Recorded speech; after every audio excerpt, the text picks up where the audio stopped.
Hector Hugh Munro, or Saki, was born in British Burma in 1870 and was educated almost entirely by governesses before being sent to England at the age of 12 to further his education.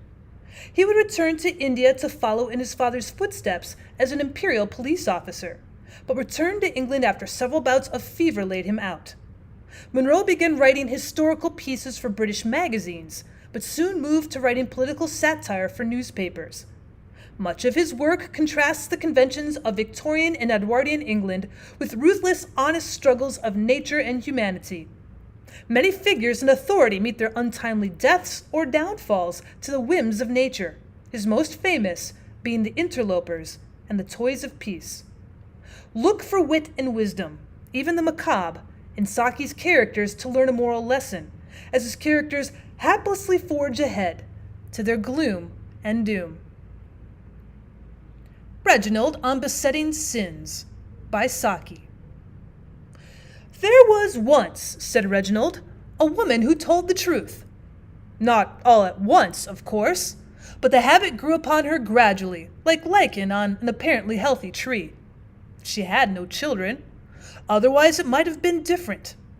It began with little things, for no particular reason except that her life was a rather empty one, and it is so easy to slip into the habit of telling the truth in little matters. And then it became difficult to draw the line at more important things, until at last she took to telling the truth about her age. She said she was 42 and 5 months. By that time, you see, she was veracious even into the months. It may have been pleasing to the angels, but her elder sister was not gratified.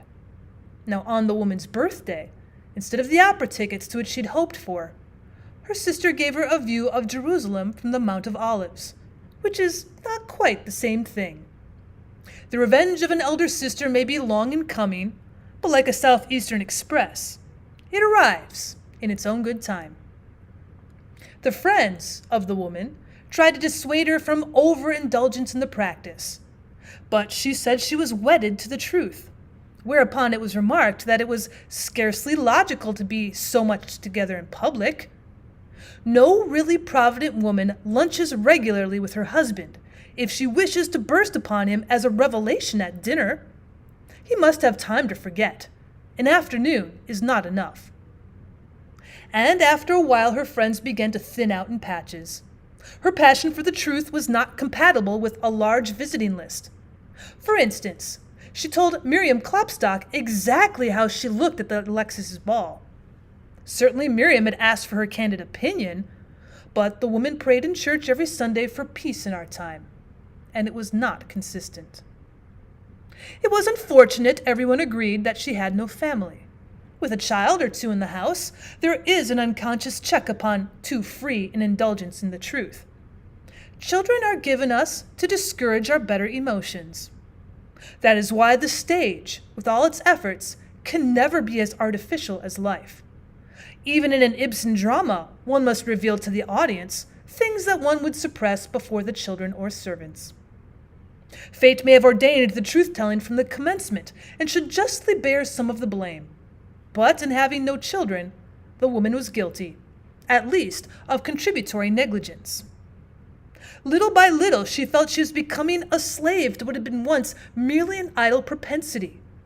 And one day, she knew. Every woman tells 90% of the truth to her dressmaker, and the other 10% is the irreducible minimum of deception, beyond which no self-respecting client trespasses. Madame Draga's establishment was a meeting ground for naked truths and overdressed fictions, and it was here, the woman felt, that she might make a final effort to recall the artless mendacity of past days. Madame herself was in an inspiring mood, with the air of a sphinx who knew all things and preferred to forget most of them. As a war minister, she might have been celebrated, but she was content to be merely rich. If I take it in here and, Miss Howard, one moment if you please, and there and round like this, like so, I really think you'll find it quite easy. Well, the woman hesitated.